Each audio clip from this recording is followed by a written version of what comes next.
ئێمە سێ براین کە لە بواری هونەرە کارەکەین و هەروەها مامۆستای هونەرین لە قوتابخانە. لە بەشە جیاوازەکانی هونەریشا کارەکەین وەک تەڕاحی، گرافیک، نەقاشی، ئەنیمێشن، کاردەستی و مجەسەمەسازی.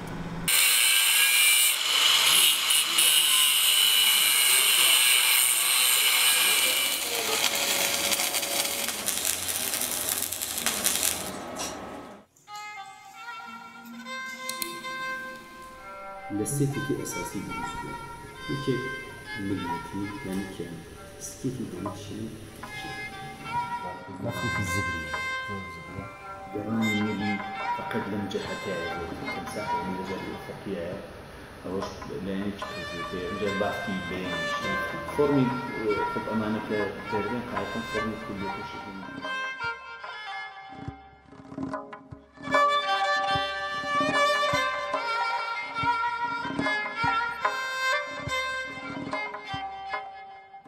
بیرۆکەی کارەکە ئەگەڕێتەوە بۆ ساڵێک لەمەوبار کاتێکە شارەوانی شاریبانە دەرفەتێکی بۆ هونەرمەندانی شارەکە ڕەخسان کە بتوانن کارە هونەریەکانیان، فکرەکانیان، ئیدەکانی خۆیان وەکو کارێکی وەک ئەسەرێکی هونەری لە ناو شارە بتوانن دای بنن و خەڵک ئیستفادی لێ بکات.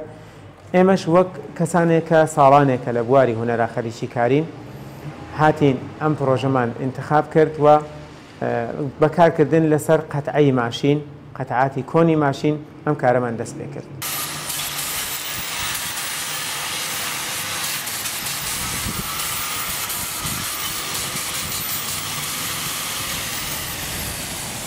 بەڕای من هونەر مەڵکی گشتیە. باش وایە هەر کەسێک و بەشێکی ئاوادان کاتەوە. بۆم ئاوادانکردنەوە هونەرمەند ئازادە لە هەڵبژاردننی کەرەسە و مەوادی کاری خۆی. ئێمەش لەم پرۆژەیە ئاسنمان هەڵبژاردووە و لەناو ئاسنیشە قەتعاتی ماشینمان هەڵبژاردووە.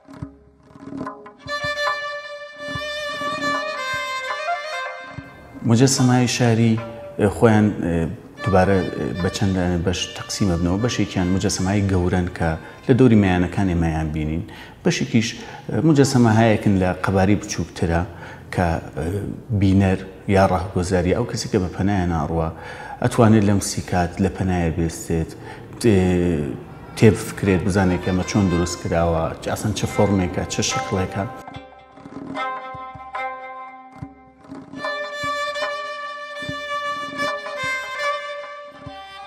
بۆ لە قەتعاتی ماشین ئیسفادەکەین بۆ کارەکەمان کەڵکی لێوەرەگرین. قەتعاتی ماشین زۆرتر ئەمێنێتەوە لە تەبیعەتە. ئێمە لە مەواد و مەتریاڵێکە وەکو پلاستیک، وەکو فایبرگلاس، وەکو گەچ، وەکو سیمان ئیسفادەمان کردووە. بەڵام وەختێ بیرمان لێ کردوتەوانێ ئەم کارە زۆرتر ئەمێنێتەوە لە تەبیعەتە و ساڵانێکی زۆرەگە لەبەر بەفر و بارانیشا بمێنێتەوانێ کارەکە هەروەک خۆی ئەمێنێتەوە.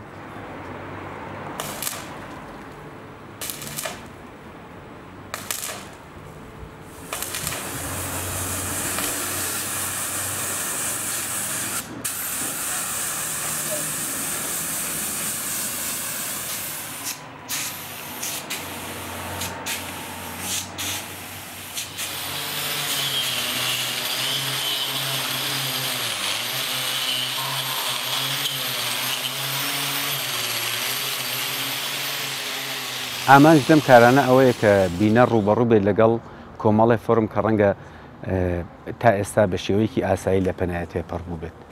تایبەتمەندی ئەم کارانە ئەوەیە کە بینەر ئەتوانێت بە دەوروبەری کارەکە بچەرخێت و دەستی لێبات و حتا بینەر وا لێ بکات کە واداری کا بە بیرکردنەوە کە ئەم قەتعانە لە چی دروست بووە، ئەمانە چ شکڵێکن یان چ فۆرمێکن و چۆن دروست بووە.